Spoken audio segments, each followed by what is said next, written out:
Assalamualaikum warahmatullahi wabarakatuh. Salam sejahtera untuk kita semuanya. Berjumpa kembali kita dengan saya tentunya, Heri Indra Gunawan. Pada kesempatan kali ini kita masih membahas mengenai penelitian kualitatif, yang mana pada dua pertemuan yang lalu kita juga sudah membahas mengenai penelitian kualitatif tentunya, tapi dengan materi-materi yang berbeda. Nah, pada kesempatan kali ini kita akan melanjutkan pembahasannya mengenai penelitian kualitatif, namun dengan materi yang berbeda tentunya. Kali ini kita akan membahas mengenai analisis data kualitatif.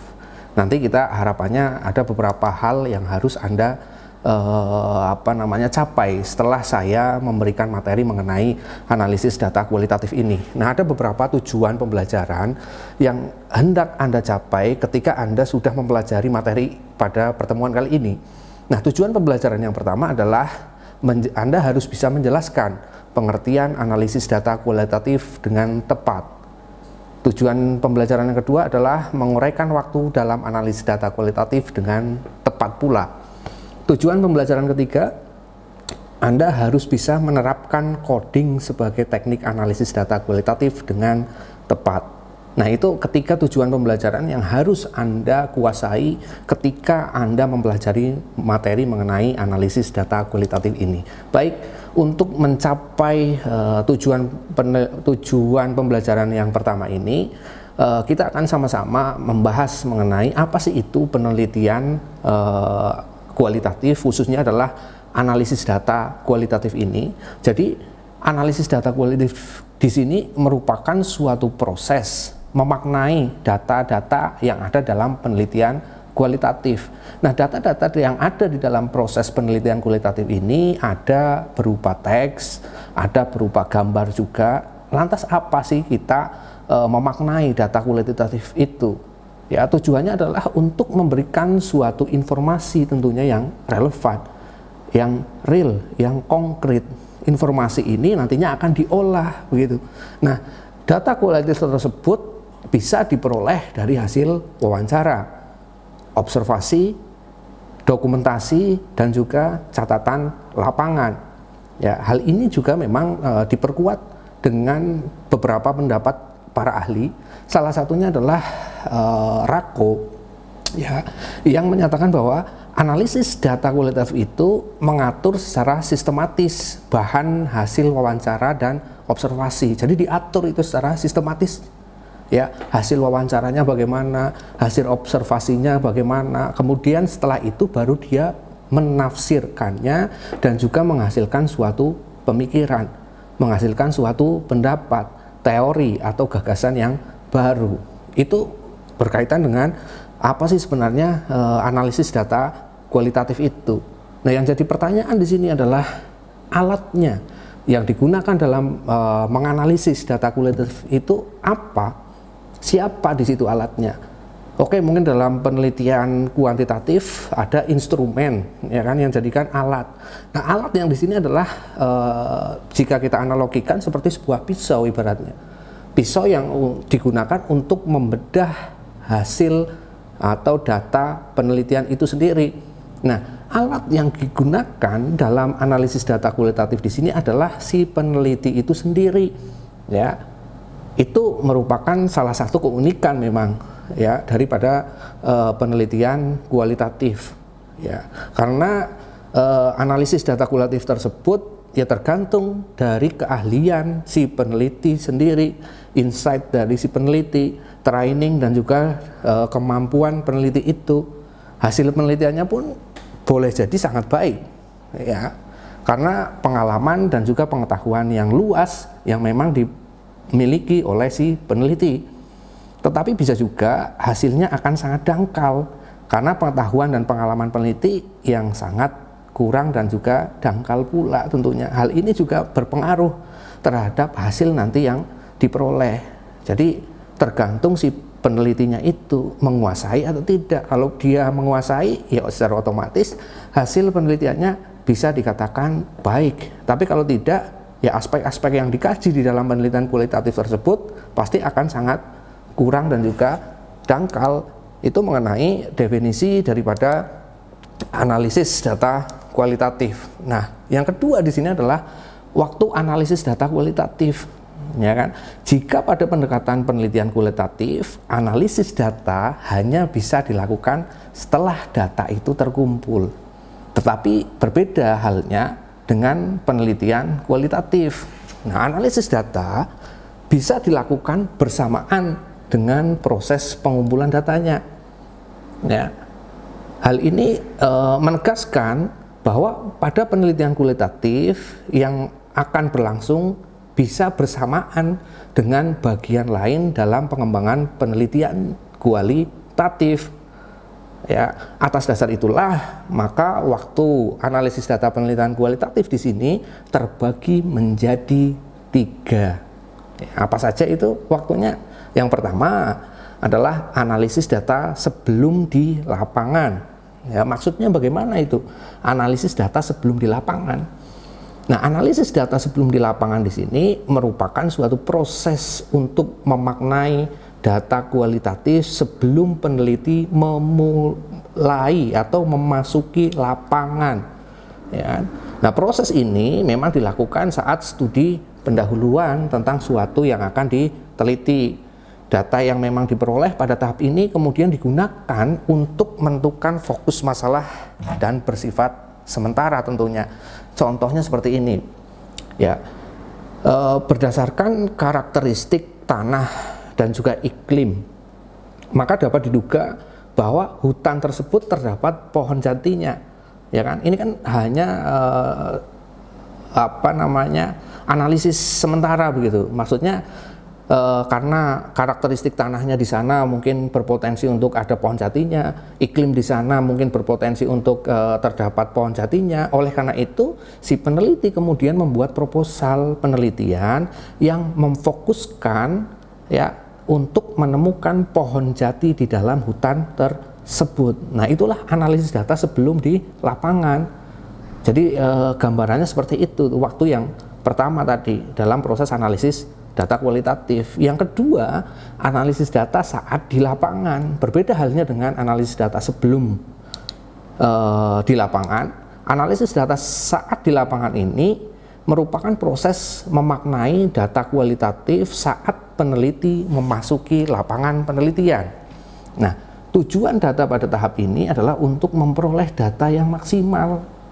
Apabila data yang diperoleh belum maksimal, maka peneliti akan kembali mengumpulkan data-data tersebut. Nah, contoh realnya seperti ini.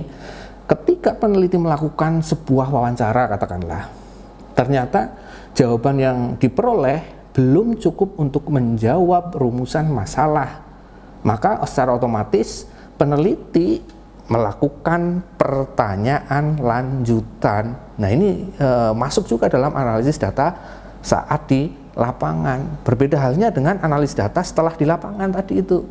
Analisis data setelah di lapangan maksudnya bagaimana ini? Merupakan proses memaknai data kualitatif saat peneliti selesai melakukan pengumpulan data lapangan penelitian. Nah, tahap ini tentunya adalah tahap terakhir peneliti dalam menganalisis data dengan tujuan untuk menjawab rumusan masalah dan juga menyimpulkannya. Contoh realnya lagi seperti ini. Ya, peneliti telah mengumpulkan data wawancara, katakanlah, data pemeriksaan dokumen juga, dan data observasi dengan hasil data yang maksimal. Ya, kemudian peneliti melakukan reduksi data dan juga menganalisis untuk menjawab rumusan masalah dan kemudian baru dia menyimpulkannya. Itu ketiga waktu yang memang digunakan dalam proses analisis data. Nah, selain waktu dalam proses analisis data tersebut, ada juga teknik coding dalam analisis data kualitatif. Ya, salah satu cara yang memang digunakan dalam analisis data kualitatif ya berupa teknik coding pada setiap data yang memang diperoleh oleh si peneliti itu. Ya, coding di sini merupakan proses mengorganisasikan dan juga mengumpulkan potongan atau bagian daripada teks. Jadi alurnya adalah pengumpulan data terlebih dahulu, kemudian dilakukan coding ya, atau pengkodingan, persandian katakanlah, baru nanti di tahap selanjutnya adalah ada tahap interpretasi data dan juga ada proses yang dinamakan menyimpulkan. Ya, kita akan bahas dulu yang pertama itu dalam proses coding di sini harus ada proses yang namanya pengumpulan data. Nah, pengumpulan data di sini adalah kegiatan mengumpulkan data dari sumber-sumber data, ya, menggunakan teknik instrumen pengumpulan data tentunya. Nah, teknik instrumen pengumpulan data di sini seperti yang sudah saya berikan di pertemuan-pertemuan yang lalu, ada wawancara, boleh, observasi juga digunakan, pemeriksaan dokumen, ya, itulah instrumen dalam proses pengumpulan datanya atau teknik pengumpulan datanya. Nah, pengumpulan data ini bisa juga digunakan dengan teknik triangulasi sumber dan juga triangulasi teknik di dalam proses pengumpulan data. Contohnya, kita akan meneliti, ya, tentunya dengan menggunakan pendekatan kualitatif. Nah, di sini tekniknya adalah menggunakan teknik wawancara. Ya, tentunya ada pedoman wawancaranya terlebih dahulu. Nah, peneliti katakanlah dia mewawancarai sumbernya, katakanlah. Peneliti kemudian mewawancarai bagaimana proses pembelajaran di SMA Negeri 1 Banjarnegara katakanlah. Nah, kemudian yang diwawancarai atau yang disebut sebagai informan, kemudian dia menjawab, ya, secara umum proses pembelajaran di sekolah hampir sama dengan sekolah formal katakanlah. Seperti menerapkan berbagai model-model pembelajaran seperti NHT, TSTS dan lain sebagainya yang mungkin masuk di dalam strategi pembelajaran kooperatif, ya. Nah, itu ada wawancara yang memang masuk ke dalam proses pengumpulan data, observasi juga masuk, ya, pemeriksaan dokumen juga masuk. Nah, tadi yang saya contohkan itu adalah berupa wawancara yang dilakukan antara si peneliti dengan si informan katakanlah. Baru setelah tadi kita mengumpulkan data dari teknik-teknik yang memang sudah kita laksanakan, baru kita mengadakan suatu coding. Nah, coding di sini merupakan proses mengorganisasikan data, ya, mengorganisasi data yang bagaimana dengan mengumpulkan potongan atau bagian dari teks itu tadi. Nah, pada tahapan ini ada hal-hal yang memang harus dilakukan. Yang pertama adalah membuat coding dan tema dari data yang sudah terkumpul. Contohnya bagaimana itu? Ya, contohnya bagaimana itu? Misalkan ada suatu transkrip, ya, transkripnya adalah transkrip penelitian tadi. Bagaimana proses pembelajaran di SMA Negeri 1 Banjarnegara katakanlah. Di situ ada pertanyaannya, ada jawaban dari informan yang kita wawancarai tadi. Nah, pertanyaan dan jawaban tersebut kemudian kita kodekan atau kita beri kode, misalkan peneliti atau pertanyaan peneliti kita isi dengan kode 1A katakanlah. Jawaban dari peneliti tersebut, yakni informan dalam proses menjawabnya, itu diisi 1B. Itu kode, itu berarti proses codingan katakanlah. Baru kemudian kita tentukan faktanya, ya, kita sesuaikan dengan faktanya. Faktanya bagaimana di lapangan? Nah, kalau sudah ada transkripnya, kodenya, faktanya, baru kita menentukan temanya itu seperti apa. Ya, nanti di dalam proses pengkodingan ini akan lebih lanjut dijelaskan bagaimana contoh realnya dalam proses pengkodingan ini. Oke, yang ketiga tadi kita sudah membahas mengenai bagaimana pengumpulan data itu, proses pengkodingannya. Yang ketiga, bagaimana interpretasi dan membuat kesimpulan. Nah, interpretasi di sini merupakan pemaknaan dari hasil coding tadi. Jadi hasil coding tadi itu baru diinterpretasikan, Cara menginterpretasikannya bagaimana? Dia dilakukan dengan kalimat deskriptif. Adapun kesimpulan jelas merupakan proses membangun konsep-konsep berdasarkan interpretasi tadi. Contohnya, ya, contoh dari proses interpretasi di sini, proses pembelajaran di SMA Negeri 1 Banjarnegara menerapkan pembelajaran kooperatif yang diimplementasikan dengan teknik-teknik tertentu katakanlah. Nah, pembelajaran kooperatif yang pernah diterapkan antara lain ada model pembelajaran NHT, TPS, to stay, to stray, STAD, inquiry, dan lain sebagainya. Ini berarti interpretasi dan juga kesimpulan yang dilakukan di dalam